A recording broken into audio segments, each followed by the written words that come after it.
topic, man and his bodies. Few of us would have read about it, but today we have two brilliant speakers who have spoken about this topic, related to this topic many a times. You must have heard them. Both of them are doctors, so it's a doctor's speaking day today. And I'm sure they would do justice to take us through all our bodies and functions and many things about our bodies. So our first speaker of the day, Dr. Rajeev Gupta. By profession, as I said, he's a doctor in ESIC Hospital in New Delhi.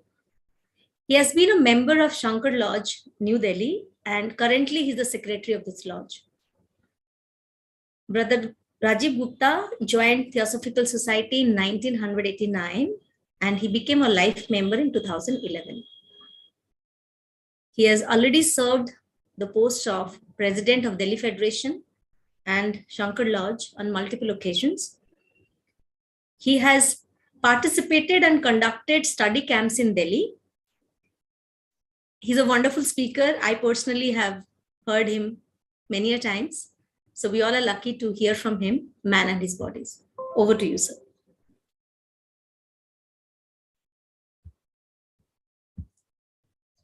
Manshi, your picture is a little sad. Means your background light is more than front. So I will be introducing Dr. Manshi after we hear about Dr. Rajeev Gupta ji. Over to you, sir. I would suggest you introduce her also. Okay. Because I'll be I'll be sharing my slides and then I'll ask her to speak. Okay, good. So but let us. You'll have to enable me to share my screen also. Okay. By the time we are enabling you, I am introducing Dr. Manshi Bhagat with all of you. Again, she has spoken many times to us on different topics. She has given lectures. She comes from, again, Shankar Lodge, New Delhi, and she has been a member since 2016. She got introduced to Theosophical literature by Brother Dr. Rajeev Gupta, who is the co-speaker of her today. And Dr. Manshi Bhagat is an active member of Shankar Lodge, and she has held the post of Joint Secretary in this lodge. And currently, she's also the librarian of Delhi Federation. And as we all know, professionally, she's a doctor, but she has done extensive studies on Theosophic literature. So both are co-speakers, Dr. Rajeev Gupta and Dr. Manshi Bhagat. Topic, once again, man and his bodies. Over to you both. Thank you. Thank you so much. Thank you very much.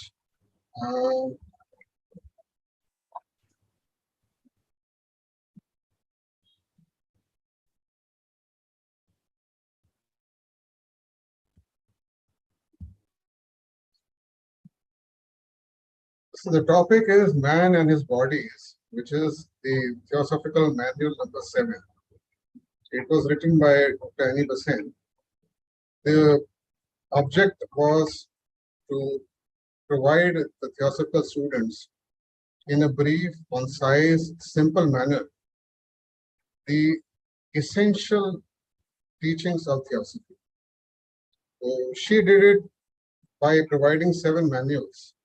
Already 6 manuals have been covered by the Indian section, and now we are going to cover the 7th manual, most probably in 3 talks. And this is the 7th manual. She started from 7 principles of man, and now in the 7th, she is going to tell us about man and his bodies. What does she mean by the word man? So she writes, and I quote from her book, by man, I mean the living, conscious, thinking self, the individual. By bodies, the various casings in which the self is enclosed, each casing enabling the self to function in some definite region of the universe. So she says that we are what we call man. Here by man, we don't mean man and woman, male and female. It is not the gender that she is talking about. She is talking about the human being as such. That inner principle which has taken over several bodies and is functioning in this physical plane, in the astral plane, in the lower mental plane, and in the higher.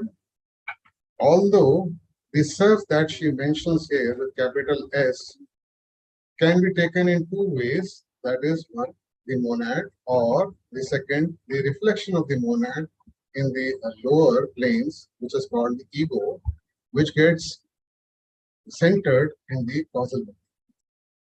Later on in this book, in the last part of the book, when she talks about the man itself in detail, she will tell us that by man she means that ego, that higher self, living or functioning through the causal body. Although for practical purposes, for us, where we stand as normal human beings, for us the monad and the ego are more or less the same for us. So here, what is meant by man is that principle which is beyond the body, the emotions, and the thinking. That which takes up the cycle of incarnation, reincarnation again and again, and grows and unfolds. That is what is meant by the man. So she says, and she continues further, that the man uses, as we, a man, can use on land a vehicle which is fitted to be used on land, like a carriage. Or if a man wishes to move through water, then we'll be using the ship as a vehicle. And if the man wishes to move through air, we'll be using an airplane to travel from one place to another. But he still remains what he is, the man, but uses just the vehicles. In the same way, when we use our mind, our emotions, our thinking apparatus, it is just the apparatus for the man that is used. This is something which he has made the distinction between what we actually are. We are not the body and having the Atma or the man or the self. We are the self having the various bodies. All of these bodies will have, as we will see further, they are made up of matter, and the material of which they are made are of different gradations of density. So here she says one is grosser than another, one is shorter lived than another, one has fewer capacities than another, but all have this in common, that relatively to the man, they are transient. They are his instruments, they are his servants. They wear out and they get renewed according to their nature, that is, as per the laws of nature. And this is what we have to study in this manual, one by one, these bodies, beginning with the lowest, and then in the end, we will take up the man himself, the actor in all of these bodies. She says further that the clear intellectual understanding, at least, is within the grasp of all of us. And we may train ourselves in the habitual distinguishment between the self, that is the man, and his bodies. Even if we are able to do this, this would mean that we would be able to step out of the illusion in which the majority are wrapped. And this itself will change our attitude towards life and towards the world. It will shift our priorities. It will shift the way we look at the people around us and ourselves, and what is important and what is not important. All those things will be changed just because of this.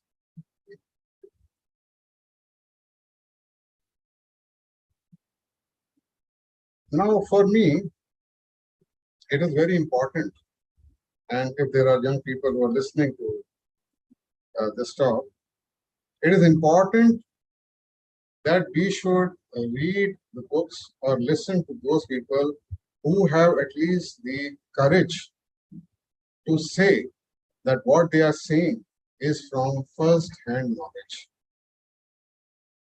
This is the courage which Dr. Annie Besant, Bishop C.W. Ledbeater, people like these who were our seniors in the Theosophical Society, could say that this, what we are writing, is from first-hand knowledge.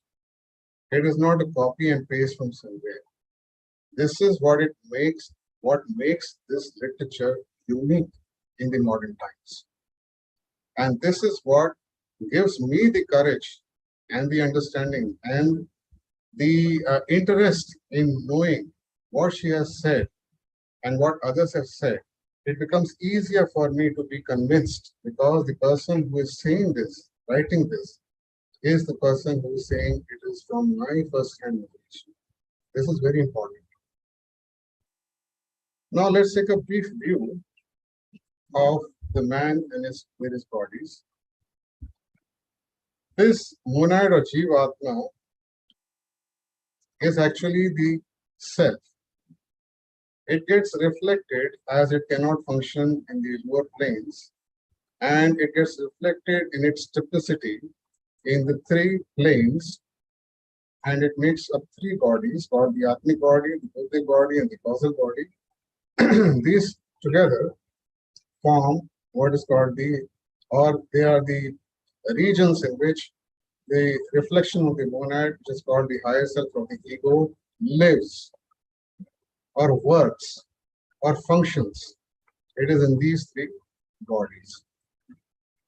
Since the ego cannot go on its own below this in the grosser worlds, it thereby reflects itself or sends a ray of itself into these lower worlds and forms three bodies in its turn, which we call the mental body or the lower mental body, the astral body, and then the physical body. These together form the lower self or the personality, that which is temporary, which gets destroyed, which gets born, and which dies. If we look at it in another pictorial form, we find that the man is having all of these bodies. The centermost and the smallest is the physical body. Beyond it, approximately 18 inches, and within it is the astral body. Then beyond that, or extending beyond it, is the mental body, then the causal body, then the Buddhic body, and the other. This is the way we can get an idea of the different bodies. They are existing at the same place at the same time. It's not that some body is somewhere else. It is here that all the bodies are there with us throughout. Then a little brief on the different types of lokas or planes that we are living in. The grossest is the physical, then the astral, the mental, Buddhic, Atmic, Anupadak, and Adi. Anupadak and Adi is where the monad lives. The physical, or all of these, are then further subdivided into 7 parts, and here the division of the physical is given. These are the 7 subparts or subplanes of the physical plane, and we already know about solid, liquid, and gaseous states of matter. As we go further, that is Sattva, then we find there are 4 more states of matter, and this in Theosophy we have called the ethers. So we can call it etheric, and then ether 2, then subatomic and atomic. So we have etheric, superetheric, subatomic, atomic, or ether 1, 2, 3, 4 is much easier to say. There are several manifestations that we can see happening through these ethers in the grosser part of the physical plane. Like for example, sound is conducted through ether 1. Light is conducted through ether 2. Electricity takes its functioning through ether 3. And telepathy happens through ether 4. These are just few examples. So this is a brief in which we can see the different planes and the bodies that we inhabit. Now, again, briefly, the cycle of incarnation. This is the monad. Then the monad is having along with it the Atmic body, the Buddhic body, and the causal body. This is the point at which, when the cycle of incarnation starts, then this unit takes up first the mental body. Then it gets attached to itself, or it takes up the astral body. then it takes up the physical body. The moment the physical body is taken up and the birth occurs, we come into incarnation on the physical planet. So these are the various, in pictorial form, this circle, and this is given in this way. So the central portion which was empty is now full. And this individual is the individual living in this physical plane or the earth, as we are. Then when the time comes for the physical body to be dropped, then we call it the first death. Then that is the time we lose the physical body. After some time, then we lose the astral body. We can call it the second death. Then after some time, we lose the mental body. And then we call it the third death. At this point, we have come to that point from which the incarnation started. And this is the point we say the incarnation has come. So one whole incarnation is actually this cycle. Whatever the person, the individual has gained at the end of the incarnation gets added on to the causal body or the higher mental body, and in the consciousness, at the consciousness level, in the egos. We will be coming to that. So in brief, this is what I would like to start off as introduction. And now I would request Dr. Manshi to continue with the grossest body, the lowest body, the physical body, as explained by Dr. Angus. Yes, sir. Thank you so much. I'll share my screen.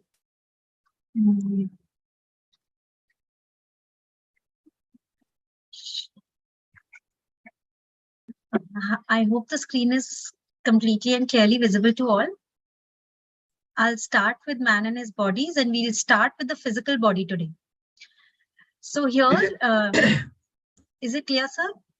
It is a handwriting. Yes, sir. Yes, it's clear. Yes, sir. Dr. Annie Besant. So I've used small names here. I've shortened the names. So Dr. AB is Dr. Annie Besant. PB is physical body. DB is the dense body. So as I'll go on reading, we'll all get to understand what are these small words that I used. So Dr. Annie Besant begins the introduction of this little book, manual number 7, Man and His Bodies, by writing that much confusion exists between the consciousness and the vehicles. The consciousness is the monad, which is called the man, and the vehicles. The consciousness, which is the real man, and the garments that he wears are completely different. We are almost always in the habit of identifying ourselves with the outer garments, and so we think and know ourselves as our bodies. For theosophical students, this vague and obscure idea remains no more a theory when this knowledge has now become a fact. The fact can be known by first-hand knowledge when the student develops the power of observation and has the ability to see the facts as they are in the subtler worlds. Now, the theosophical students are aware that Dr. Annie Besant and Bishop C.W. Leadbeater were both clairvoyant and had first-hand experience. That is, they had the power of seeing these planes of nature. They were both clairvoyant, and so they had the powers of seeing these planes of nature. And only with this experience, for them, this theory or knowledge had become a definite fact. Now, for the ordinary students, like many of us, we may not have achieved this inner power of observation or insight into deeper realms. So now a question arises. Does that make us vulnerable or dependent? Here, Dr. Annie Besant says that no. She herself further writes that all the students who yet know themselves as ordinary men and women who have not completely developed the insight can still benefit from the theosophical literature.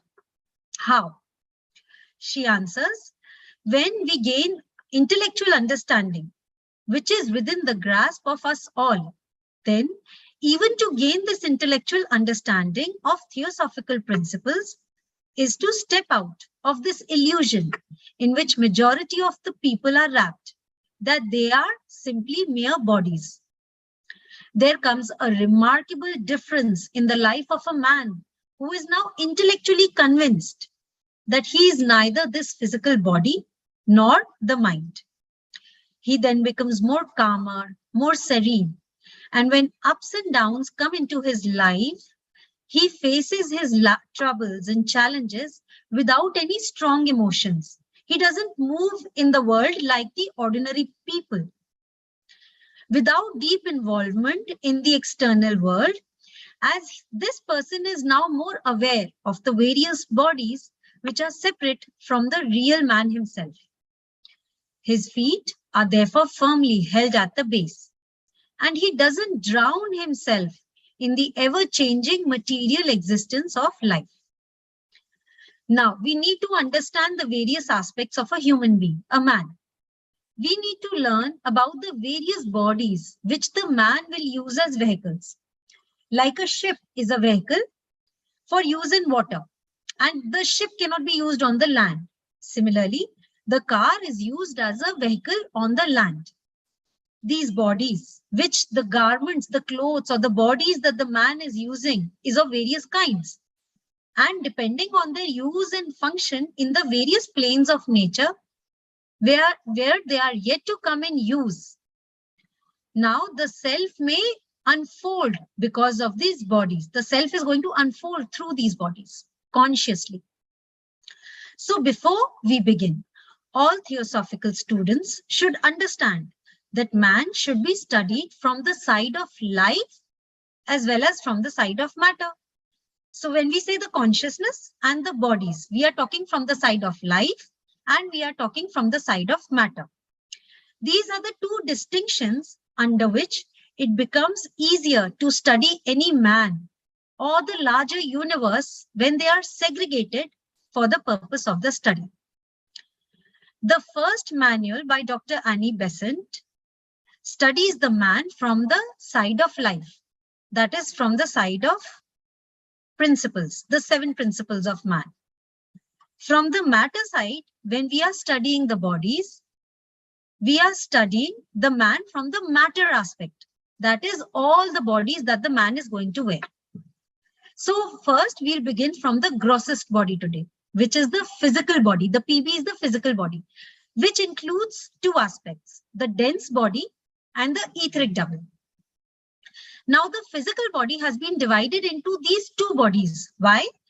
So that we can study the body as per the function it is going to perform. So it has been divided into 2 to segregate it so that we can study the body in the form of functioning, the way the body is functioning. Here, the grossest body, that is the dense body, is made up of solid, liquid, and gases. We all can see the solid skin, the bones, the muscles. This is the solid aspect. Then we come to the liquid aspect, the blood which is flowing through our body, the water part of it. This is the liquid part. So this is interpenetrating the solids, which is traversing through it. And then there are the gases. So we are inhaling and exhaling some of the gases like carbon dioxide and oxygen, and there are various other gases. These are certain examples which are given to make us understand that the physical body is composed of solid part, liquid part, and the gaseous part. Now, apart from this body, the solid, the liquid, and the gases, which is involving the gross body or the dense body, we also have another subtler body, which we cannot appreciate with our naked eyes because of the limitation of the physical eye. We do not have the vision. We do not have the manufacturing instrument, the visionary aspect of it. The machinery is not installed so that we can appreciate the subtler body, that is the etheric body. This subtler body is made up of etheric elements, etheric 1, etheric 2, etheric 3, and etheric 4 materials, and is called as the etheric double. In the earlier literature, in the Hindu philosophy, while Sanskrit was the terminology which was used in the Eastern nations, Dr. Annie Besant says that this etheric double was called as the Ling Sharira. However, when theosophical literature had to be propagated into the society, into the Eastern world, as well as for the Western world, the literature had to be, the words had to be standardized. So the Sanskrit terms could not be applied in the Theosophical manuals.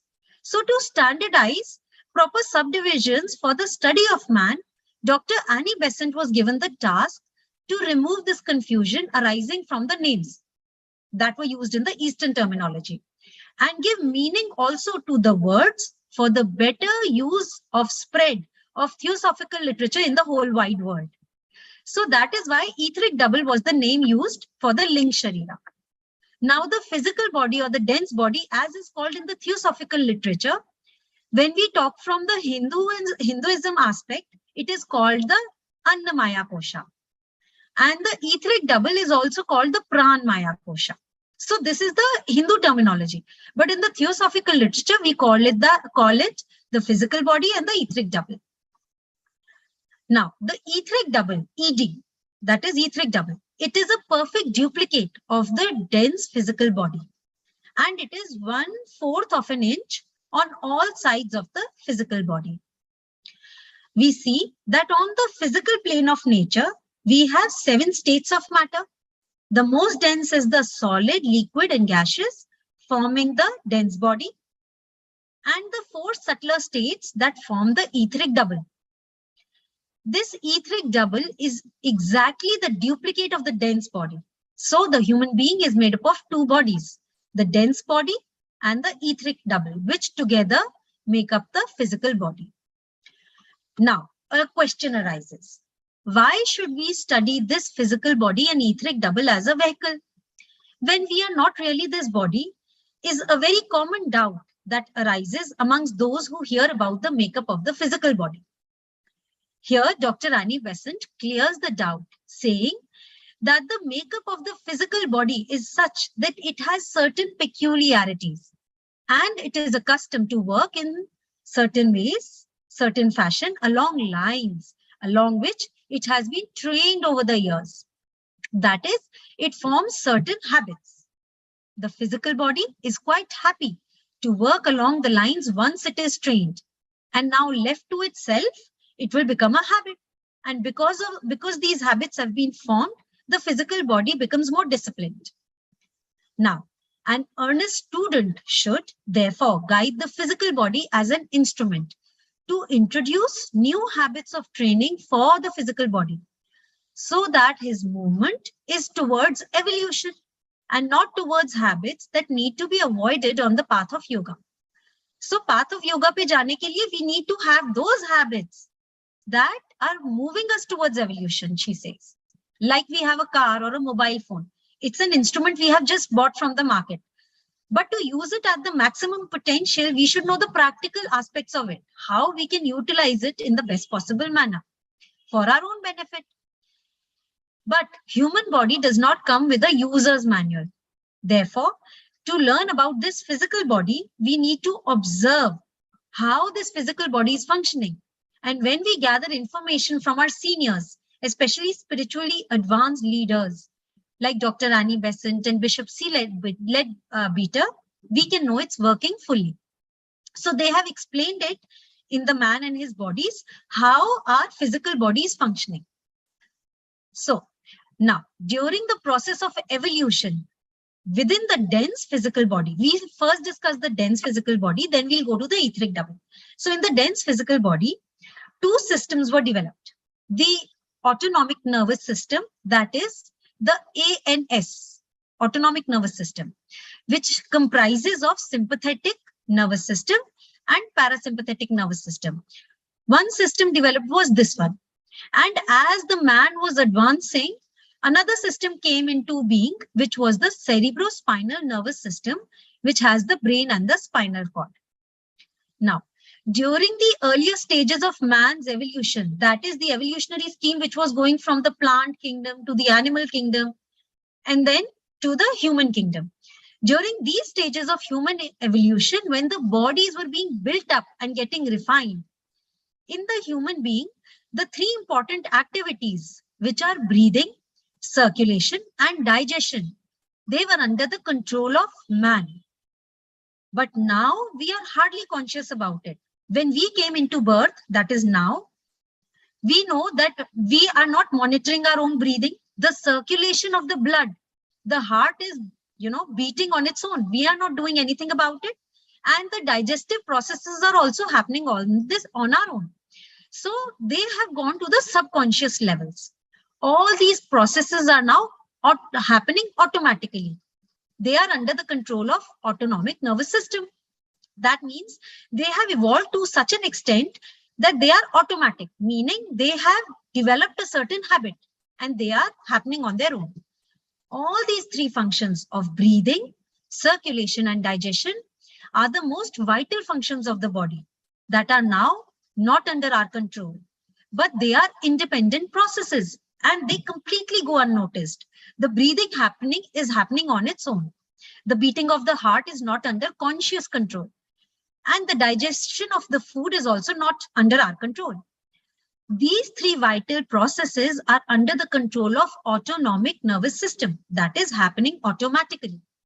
Hence, it is taught to a theosophical student that these three functions are evolved faculties. They have undergone functional evolution. And so a student may not learn to master or bring it under voluntary control for his own growth. What we have to do is we have to walk forwards on the path of evolution.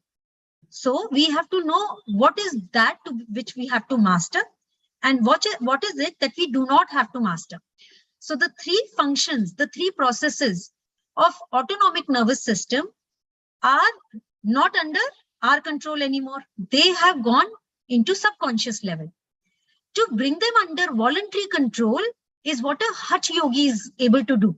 He does it with continued practices. So he can bring it into voluntary control. But this is the practice of the Hatha yogi. For the journey of a theosophical student, his practices is not that of a Hatha yogi. As our aim, a theosophical student, if he's an aspirant on the path, his aim is to discipline the physical body for further advancement of moral growth and intellectual growth by direct action on the physical body. So autonomic nervous system is not our work. Next, we pass on from the autonomic nervous system and come to the next important system, that is another machinery. It's like installed software in our physical body. And this needs training. This is called the brain and the spinal cord, that is the cerebrospinal nervous system. And this needs to be trained. And again, it has to become automatic. So we have to form certain habits so that it becomes an automated activity. Now, currently what is happening is, in the brain and the spinal cord, what happens is the voluntary movements take place. That is when we are walking, eating, drinking, running, dancing, we are doing certain writing work. All of these activities, the physical action that is happening is done by using the brain and the spinal cord willfully. So willfully, we are doing it with conscious control. Our hands are not moving up and down abnormally on their own. We decide by our own will. When will the hands move up? We'll make it move up. When we want to make the hand move down, we'll make it move down. So this is the action of the cerebrospinal nervous system. And the man is expressing himself on the physical plane consciously, voluntarily, by the use of the cerebrospinal nervous system. Now, if this in the physical body, if the brain and the spinal cord is not under our control and it is out of order, like in cases of diseases, paralysis, we know that the fault lies in the physical body, the brain and the spinal cord. So if the brain is affected, like drug overdose, if we have certain diseases in the brain, we drink alcohol a lot, or there is an accident, the functions of the physical body are adversely affected. Vast majority of humans currently are doing very little about the purification of this dense body. So even if we are working willfully and doing certain things consciously, by willfully doing certain activities, yet we are not doing all these activities of the cerebrospinal nervous system in a disciplined manner or organized manner. So there is no discipline, there is no organization, there are no good habits or purification which has happened in the physical body. So what humans usually do is, most of us would eat and drink as we like. We will sleep whenever we want to sleep. And all the daily life activities are unorganized in the daily routine of living. If the body is like your home, then careless man may not want to clean his home. And what will he do? He will allow dust, insects to enter his house. And he may also go about throwing things over the floor and bed, as he desires to do. But the physical body, that is the dense physical body made up of the solid, liquid, gases, this needs to be made a fitter vehicle for an aspirant, for the inner man, so that the consciousness can express itself, unfold itself. And so the aspirant has to purify his physical body. How? He has to select what is pure in food that should be eaten. Why certain foods we take in are important for the growth of the physical body and the nutrition. We have to keep the cleanliness and hygiene by bathing regularly every day. We have to do a certain form of exercises. That is the right kind of exercises that are required for the path of yoga. We do not have to be lazy or lethargic, dull, but we have to be very active when duties are required to be done. So the physical body needs to be trained what is going within and how the physical daily life activities are being disciplined across a certain line so as to hasten the evolutionary process. Dr. Annie Besant says that to take a definite step on the path of yoga, a purified and fit physical body is required. She says that let's suppose a psychic faculties of a man, like clairvoyance, clairaudience, or telepathy, or certain other psychic faculties of a man may be developed partially. Yet, if the physical body is impure, then it will reduce or distort the exercise of those psychic faculties, as the physical instrument will be inharmonious, and the owner of the physical body will not be fully utilizing the potential, the inner potential of the physical body rightly.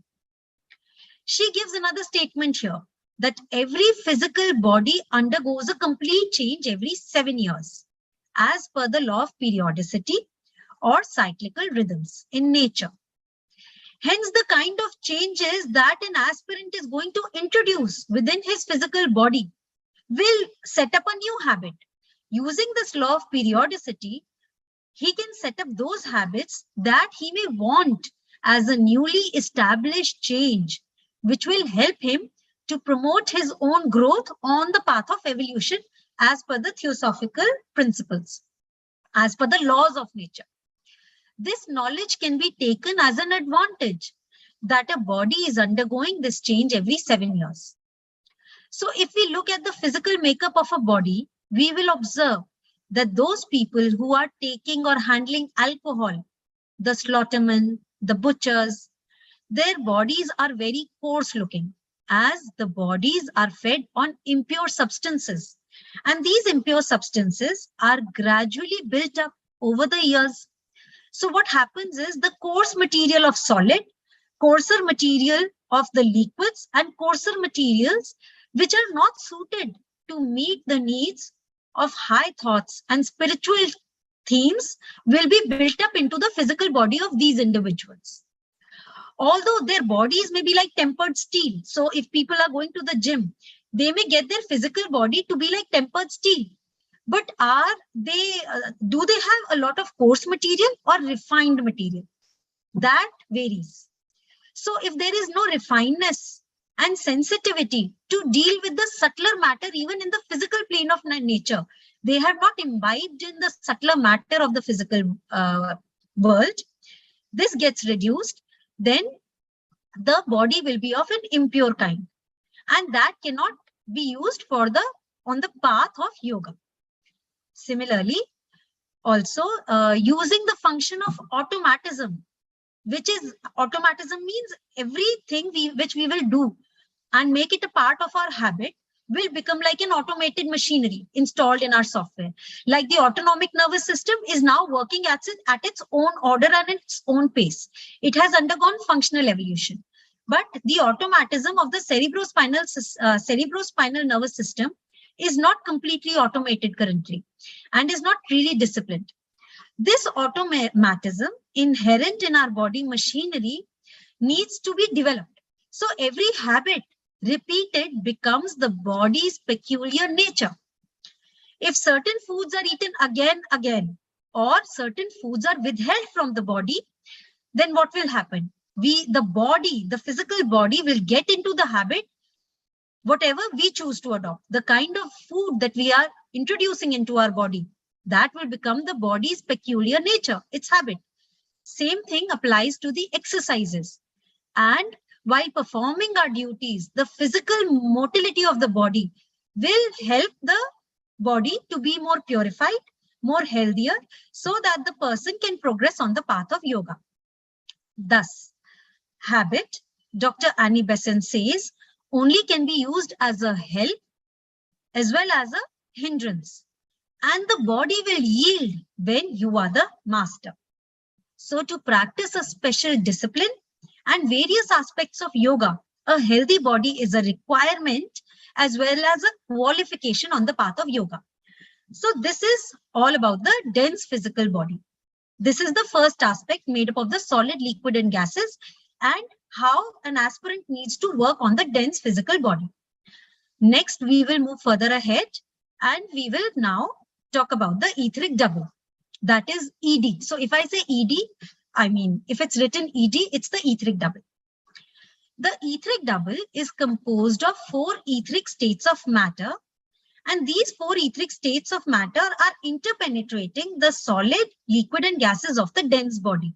So there's a dense body and the etheric double, and they together form the physical body.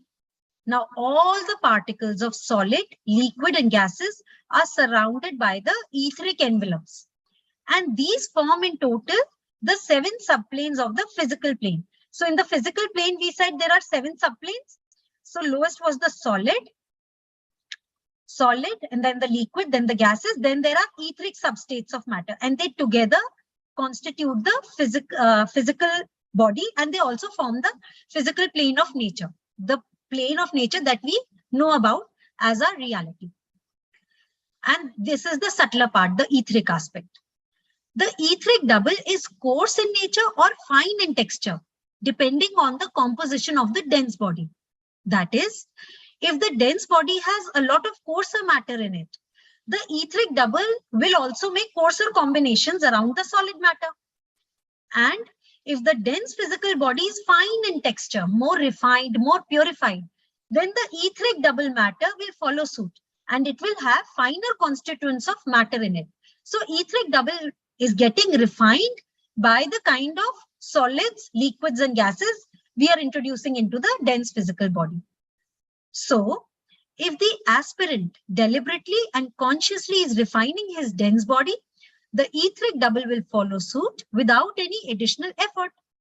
So let us just recap about the etheric double, certain points which we need to understand. There are 4 etheric substates of matter which interpenetrate the solid, liquid and gaseous constituents of dense body, because they are much subtler. So they can interpenetrate. Like in the solids, liquids could interpenetrate, and within the liquids also gases are flowing within the body. So ethers are much more subtler. So they can interpenetrate within the solid part and the liquids and the gases.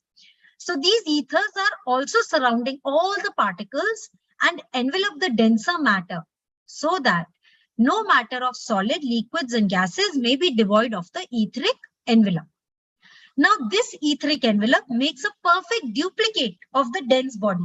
And that is why we call it as the etheric double, because it's a double counterpart. Now, modern physical sciences say that all muscle cells, all the nerves, whenever they undergo movements, whenever there is any change that happens in the muscle, when we move our muscle, then certain actions are happening. But these actions are accompanied by an electrical stimulation.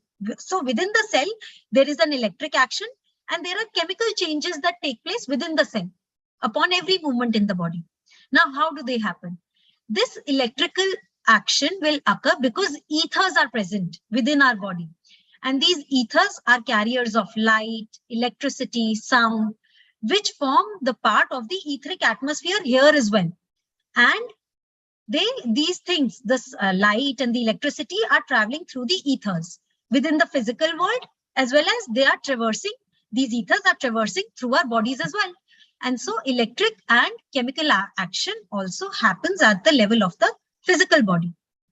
So this gives proof to the fact that ethers are surrounding the dense body of man, as well as the denser plane of nature as well. We should also understand one more important term, and we should also understand the difference between Kama body, which is the astral body, and etheric double. So earlier there was a little confusion, and Ling Sharira, which is the etheric double, people would confuse it as the Kama body or the astral body. Now let us understand the difference, a little bit of difference between astral body and etheric double, and why etheric double is the Ling Sharira. So etheric double is very different from the astral body. Now, in the past, Ling Sharira was thought as the astral body, but this confusion had led to a lot of trouble in understanding the functions of etheric double. These contradictions were cleared by Dr. Annie Besant, who in these manuals clarified that Ling Sharira is the etheric double, which is having in its composition physical ethers, which make up the constituents of our body. And since the etheric double is closely attached and intertwined with the dense physical body, now during life, physical body, dense physical body, and etheric double, they will go together, and they cannot be separated either during life or when the body goes to sleep. So the etheric double closely remains attached to the dense body completely. But the astral body is made up of much subtler material than the etheric double. So etheric double is below and astral body is up. So it has much subtler matter. And during the sleep, it is the astral body which will leave this physical body. The physical body with the etheric double will be sleeping on the bed, and the etheric double is going to make sure that breathing and circulation continue in the dense body, even in sleep. And therefore, man is said to be alive. While the astral body, being much subtler, it goes away into the astral world when in sleep. Now, let us compare a little more and elaborate the points about the differences between etheric double and astral body. Astral body, in the first place, is made up of astral matter, much subtler than the etheric double matter. It is able to travel into the astral plane when physical body goes to sleep. Now, astral body is also a proper independent vehicle of ego, which is developing during evolution. It is the seat of sensations, feelings, emotions, and desires. So this is not the Ling Sharira. Ling Sharir matlab etheric double. वो जो शरीर है, वो जो dense counterpart के साथ है. When we compare it with the etheric double, we say that the ethers are part of the physical plane of nature. They are the upper four subdivisions of the physical plane of nature. Etheric double is not going away or traveling out during sleep. It cannot be separated from the dense body on the physical plane during sleep. And also, it is not developing as an independent vehicle. When the dense body is getting purified, the etheric double in itself is getting much more purified and refined. Etheric double is like a mold. It's like a clay. It is given by the lords of karma and is not brought with the man by the ego as a separate vehicle.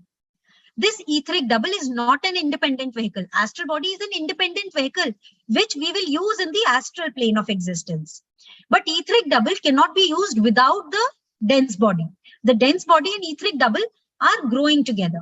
So etheric double, what is it? It is only a vehicle of prana. The dense body and etheric double together constitute the physical body, and it is through the etheric double that the prana is distributed throughout the dense physical body. Now, what are the functions of etheric double? Etheric double is the one by means of which the life force or the prana runs along the nerves of our body. The etheric double serves as a physical medium for this energy of prana, and therefore etheric double is the vehicle of prana. during sleep when the physical body is at rest. Now, why does this physical body need rest? While the astral body is traveling and going into the astral world, why does the physical body need rest? Dr. Annie Besant here explains further in the book that the physical body and its muscles are made in such a manner that they are prone to fatigue. This vehicle, the physical body vehicle, is made in such a manner that it needs rest and then it re-energizes for the next day's work. So the dense body and the etheric double are left to their own on the bed at night sleep, and the man is said to be alive. While the ego, what does the ego do? It leaves the physical body on the physical plane and then moves into the astral plane. Now, what will happen? It will bring back with it the broken images of its travels. Why are these broken images of travels that we cannot recapture? This is because there are vibrations happening in the etheric double while the etheric double is sleeping along with the dense body. And the brain already has certain images stored up. All the day's activities that we have done are stored up as images in the brain. So when the ego has traveled and comes back into the body, there is a mixture, amalgamation of the etheric double vibrations, the images of the brain, and the astral travel that has happened. So whenever we wake up in the waking state of our consciousness, incongruous or chaotic dreams are occurring, and we are not able to elaborate what we saw during sleep. So most people are familiar with the chaotic and incongruous dreams. But what happens during death? During death, the ego slips out for the last time. But this time when the ego will slip out, it will draw out the etheric double now, along with the withdrawal of prana, separately from the physical body. So the physical body will be separated, the prana is withdrawn, and the etheric double has to disintegrate at the physical plane of nature into its finer elements. The etheric double is the subtler body, but astral body is much more subtler. What we need to understand is that the etheric double cannot go further ahead towards or continue its journey in the astral plane, because etheric double has much more coarser matter as compared to the astral matter. So the etheric double cannot go any way further towards the astral plane. So this matter will disintegrate and will remain here in the physical plane of nature. So why is this happening? Because the density of matter with which etheric double is made is much denser as compared to astral body. Astral body matter, being much more subtler, is taken up by the ego to go to the further, goes further ahead after death. Now, it is usually at death that final separation between dense body and etheric double will take place, and the currents of life breath, that is the prana, is withdrawn at death. Now, Dr. Annie Besant further explains about separation of etheric double, which is of two types. If you want to read a lot about the separation, then there is a book of etheric double by Arthur E. Powell, which can be read. But here in this book, Dr. Annie Besant gives very limited information about separation of dense body with the etheric double. So for us, in this book, we have to understand that if there is a separation between dense body and the etheric double, it happens in two ways. There is a partial separation and complete separation. I have already explained that complete separation between dense body and etheric double can only occur at death. So at death, the etheric double and dense body are separated. But partial separation can happen in this lifetime. How it can be done? It happens usually during anesthesia. That is when people go in for surgeries and there is an anesthesia given by the anesthetist, and a partial separation can occur for a few hours between the dense body and etheric double. Also, by certain mediumistic phenomena, the dense body and etheric double can be partially separated, but not completely. This is during life, but not after death. So to summarize now, what are the key points to remember? If we understand that we have to do moral and intellectual growth, then about the dense body and etheric double, we need to understand, again, the physical body is made up of two units, dense body and etheric double. The ego during the cycle of reincarnation has taken up mental body, astral body, and physical body up to the level of physical plane and is using physical body as a vehicle for use in the physical plane. For the growth of the ego, all these bodies are made up of matter which need to be organized. So the mental body matter, astral body matter, and physical body matter, they all need to be organized, disciplined, refined, and purified. This is the journey of the theosophical student. When the physical body matter is refined and made sensitive, there is a corresponding effect on the astral body, which is the emotional body, and the mental body, that is the thinking body. And it is after that the purification has happened in these vehicles, in the matter of these bodies, that the consciousness which is going to unfold through these bodies can express itself perfectly. So consciousness will be able to better express itself on the physical plane of nature if the physical matter is much more refined and purified. For organizing all these vehicles, but the work has to happen in all three bodies equally. It's not that the physical body only needs to be refined. The mental and the astral body also need to be refined so that the consciousness can unfold. For organizing these vehicles, the gross matter from all these dense bodies needs to be replaced by subtler and finer matter. And this process cannot happen automatically on its own. So we cannot do about our daily life activities and think and imagine, then our bodies will get purified on their own. It requires deliberate building and choosing those things that we want that will influence us. So that if we want to become aspirants on the path, then to be successful on the path of self-realization, we have to persistently purify these bodies. And this is a work which we need to do consciously ourselves. The gross matter can be replaced by subtler matter, and the physical vehicle can be made purified by proper nourishment, exercises, and cleanliness, which will impact the etheric double and then the astral matter as well. So this is all which we need to understand about the etheric double. So today we have completed the physical body. Now I'll ask Dr. Rajeev Gupta sir to take over. Thank you so much. Thank you very much. Thank you very much. So we have covered the first body as given in the book, the physical body, in quite a detailed fashion, so that we come to know what are the aspects that we need to take care of. Next time, we will be taking up the astral body. And if we have some time, maybe next time we'll be able to take up a little part of the mental body as well. Let's see what happens next time, how much we are able to go further. The book is in a very detailed manner. It has given many points, and we have tried to cover the major points. There might be some points which might not have been covered properly. So I'll request if there are any questions or comments regarding what we have covered today, then most welcome.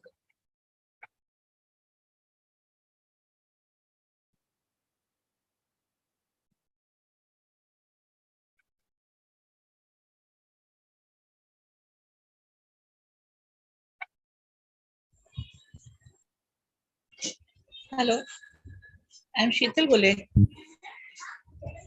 Yes, I'm Sheetal. Am I audible? हाँ, या राजीव जी और मानस जी, नमस्ते इतना ma'am जी। Cut आपने समझाया है कि मैंने पहले भी पढ़ा है, लेकिन आज का स्टडी सचमुच बहुत क्लियर है। और आप दोनों से मैं रिक्वेस्ट करूंगी कि जैसे मानस जी ने कहा है कि इथरिक डबल बहुत लिमिटेड इसमें बताया है, क्या हम उसे और डिटेल में पढ़ सकते हैं? ईथरिक डबल पे मेरे जो टॉक्स हैं वो हमारे ईथरिक डबल जो है वो किताब भी है आथरी पावल की, तो आपके पास अगर नहीं है तो आपको ईमेल कर देता हूँ। और ईथरिक डबल पे talk already, in fact etheric double पे 2 टॉक्स हो चुकी हैं। एक तो हमारे शंकर लॉज ने करी थी और एक जो है प्रज्ञा लॉज में करी, तो दोनों अवेलेबल हैं, आप उनको देखिएगा। कोई और इशू हो तो बताइएगा। Thank you sir, thank you. मैं देख लूंगी उसे। मानसी ये पोस्ट फॉरवर्ड कर सकती है तो प्लीज कर दीजिएगा, यानी नहीं तो फिर प्रयास लॉज और प्रज्ञा ना, ठीक है ना, Shankar lodge and thank you very much sir.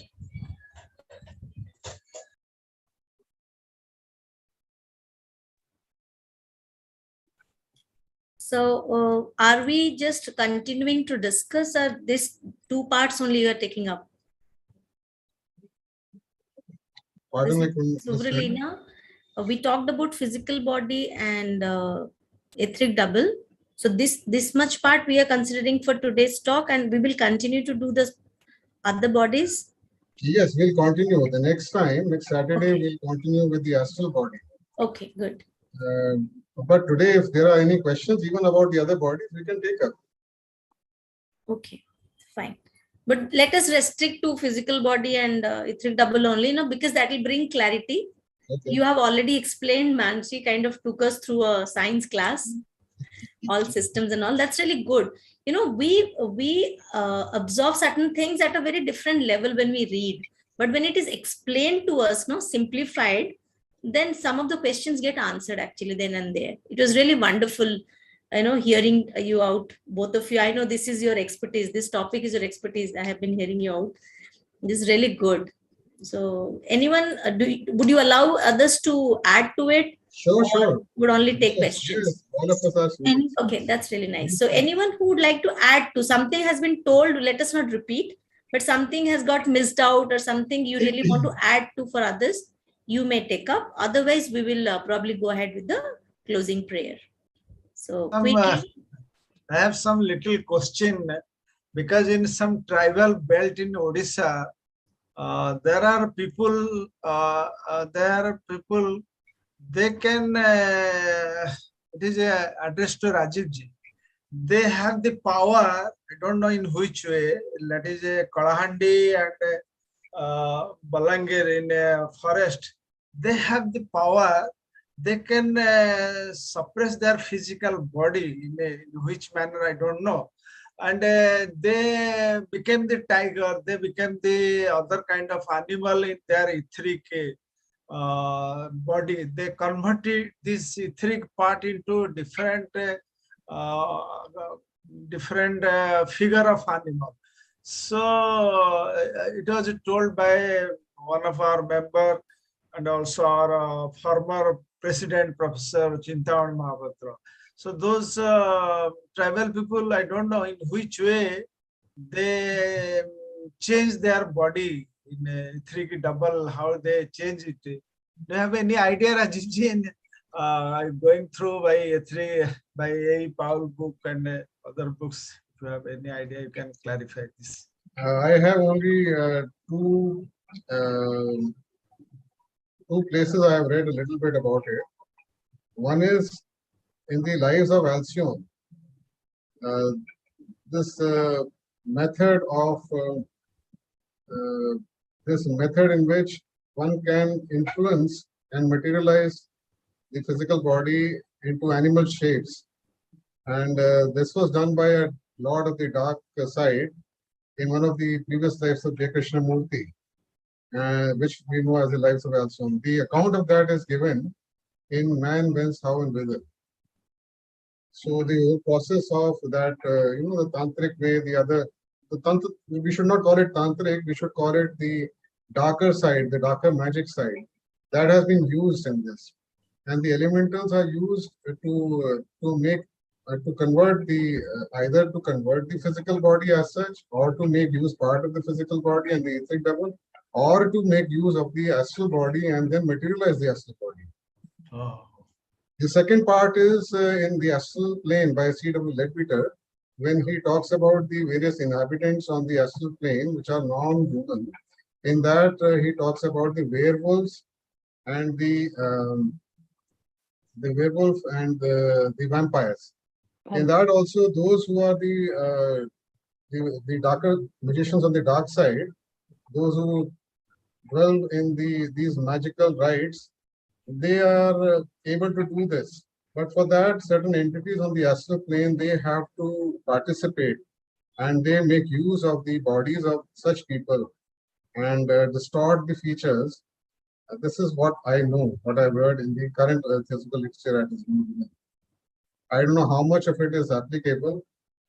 Perhaps there are many things which have not been told to us in our literature. So it is quite possible there might be some other explanation also. Yes, yes, yes. That's really good.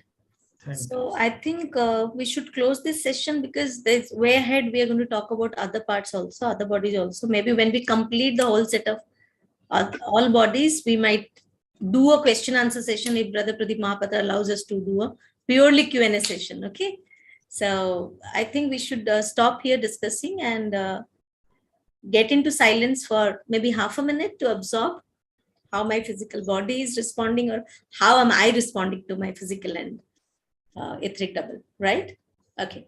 So let us sit for a while, maybe 30 seconds.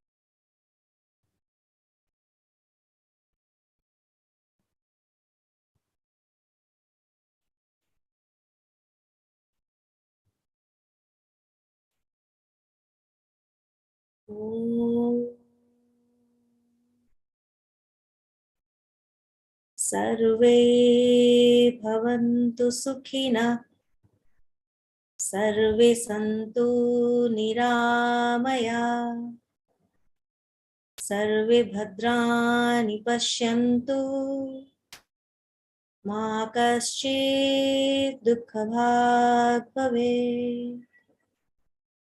Om Shanti, Shanti, Shanti.